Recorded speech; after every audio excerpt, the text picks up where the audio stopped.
Bulavinaka, very good afternoon to all of you. Turangani Vanua, respected elders of the community, the head of school, teachers, parents, senior government officials, media representatives, ladies and gentlemen. We have gathered here to commission the school facilities that was built by the government for the people of Bau and the vicinity of this area. We are delighted that the government was able to build this school for our children. I must commend our Honorable Prime Minister for his dedication to our people. I know that in the past, the schools were built by the community. The community had to raise money, and the money were raised from the parents. So parents had to go through double blow. First, raise the money to build the school. Second, to raise money to maintain the school. And of course, to pay children's school fees, bus fares, boat fares, buy their textbooks, uniforms, everything, and then send them to school. But it was the vision of our Prime Minister that has changed the education sector for good. He is truly committed to our little ones. He's committed to the children of Fiji. And because of that commitment and dedication, education is playing a central role in building our nation, and the government has set aside a massive amount of money for the education sector. For your information, every year $1 billion is set aside for the education sector. That includes TELs and toppers, and of course the grants that we give to universities, plus the free education grant that we give to the school management committees. Ladies and gentlemen, besides that, the government has now started building schools in areas that is regarded as depressed areas, area where there is no secondary school and there is a need to build a secondary school. And Bau College just fell in that category. And it was important for the government to build this secondary school so that our children, when they go through the feeder schools, and I heard the list that was read out by the, I think the vice principal, if I'm not mistaken. Yeah. So when she read out the list, it's a clear indication that a secondary school was needed here. Otherwise, our children would be, were expected to travel long distances. To cut that out, the new school has been established with many facilities, and these facilities are there to create a conducive environment for teaching and learning. You are one of the luckiest schools, I must say, that you have brand new facility before you. The only point that I would like to make, we have been going around commissioning schools, and there were many, many schools built by the government and of course through the assistance provided by the donor agencies. But the only request we normally make when we come around for commissioning is for the school management committee who owns the school from now onwards needs to ensure that the school is well maintained. Please do not neglect the infrastructure. I know it's new at the moment, It does not require any maintenance, but you must have a maintenance plan. Because after 5 years, after 10 years, there's going to be wear and tear. Then you cannot come to the government and say that we need more money. So I will request that come up with your maintenance plan, work on it, and maintain the school the way it is, so that not only these children can study from this school, but many more children in future can go through this school. So that would be my only advice to the school management committee. I also like to acknowledge the Vanua for the very warm welcome, and the students who are seated here witnessing the commissioning of the school. Today I would like to address the students and say to them that all these investments that are being made in the education sector is for your future. And the quote used by the Vice Principal is very meaningful. We can provide you with the infrastructure, but this infrastructure is of no use if we are not able to produce students like yourselves who can improve their own quality of life, they can become good citizens, and they can help in nation development. That is the only return we look forward to when we build structures of this nature. We simply want our students to become better people, better persons, and for them to improve their own quality of life and their family's quality of life, because education is the road towards progress and prosperity. Don't forget that. If you are educated, you'll become more tolerant, you'll be more peaceful, you'll be able to understand the diversity of the country and appreciate one another's culture, and we all can live in harmony. And that's what education can do for us. For the parents, my message to you is very simple, and the message is that you must allow your children to become who they want to be. It's no point forcing our children to take up a profession which they are not interested in. If we force them to become, say for example, a teacher, and if they are not interested in teaching, can you imagine if they do become a teacher, they won't be able to give in 100%.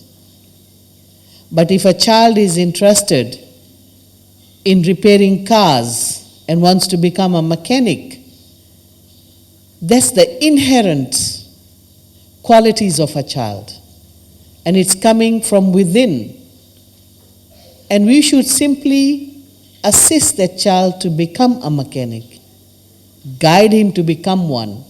And when he or she becomes a mechanic, they will do a far better job because that's their interest. No one is forcing them. They love doing that job. And that's what we need to focus. Gone are the days when there was this thinking amongst us that only white-collar job can pay you well.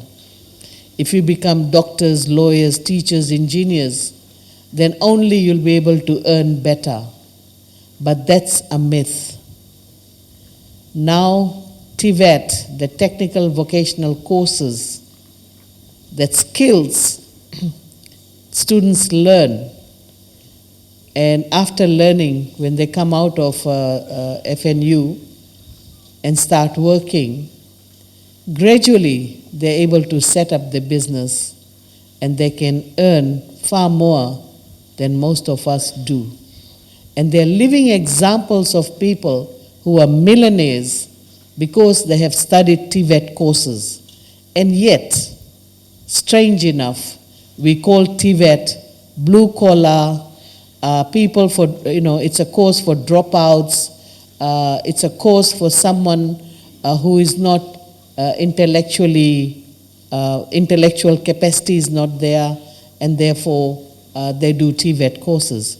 Now, that is not true. We have aviation courses, engineers who come out of FNU. We cannot say that they are not, they don't have the intellectual capacity. It's a very difficult course, and they're able to do that. So we should not grade different career, different professions, and say that this particular course is good, it's white collar, this one is only for the dropouts and it's blue collar. And I want to encourage students, don't be fooled. If I'm you, if I'm given another chance, I would definitely take up TVET courses, right? If you want to become a photographer, you should become one. If you want to become a makeup artist, why not? If you want to become a seamstress, you should pursue that. And you will definitely become a good seamstress. So, whatever your dreams are, pursue that, and you will definitely succeed. For the parents, I also wish to share with you some of the new policies or new initiative that has been rolled out by the government. There are now 38 private clinics which the community can visit, and they don't have to pay any fees. So if you fall sick, rather than lining up at Wainim Hospital or going to some other hospital, you can go to a private clinics owned by private doctors. And there are 38 of such practices available for our people around Fiji.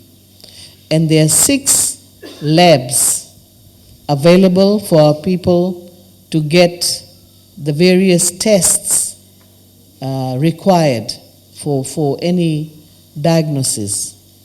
So for example, if you need X-ray, if you need blood test, you can go to these 6 labs. And again, you don't have to pay any fee. Obviously, to visit the labs, you must be recommended by the doctor. The doctor must recommend that you have to go to a lab to get certain tests done. So we are trying our level best to make health services more accessible and create a better system where the waiting time is reduced and the Ministry of Health can then focus on tertiary care and other areas. They can develop other facilities needed by our people than to treat simple ailments. And for that, we have the general practitioners who can assist. So I wanted to share this with you. And finally, ladies and gentlemen, before I conclude, once again, I want to thank the teachers for the job you do. It's not easy to teach in this day and age when there are so many distractions. And we have seen a change in student behavior. And I think this could be the mental agony, or you can say the mental stress the students went through when the schools were closed. Because school is also a social environment for our children. When they come to school, they have friends, they can yarn, they can talk, they have a happy environment. They can play, they can learn, there are many things they can do. But when they are at home, left on their own, parents are busy, then these children are not able to develop mentally or socially. And that makes school environment so important. But because the schools were closed, we have seen a change in behavior of our students, and this is where we need parental attention. And I kindly request all our parents to please take care of the children because you are the first teacher. You cannot expect the teachers in the school to create miracle and transform our children and put them into, improve their behavior. Because children are in the school for barely 7 hours. And the students spend more time at home. There are issues related to child behavior. We have found children roaming at night on the street. And my question is, what are parents doing about this? This is unacceptable. It's your child, you have to take care. We are also receiving reports from the schools where children come to school without food. And when the teachers question the child, why you did not bring the food, the answer is not because there is no food in the home. The answer is that my mother or my father, my parents were still sleeping. The parents were still sleeping. They did not cook anything. And the child just got up, dressed, and is in school. I mean, that's really parental neglect.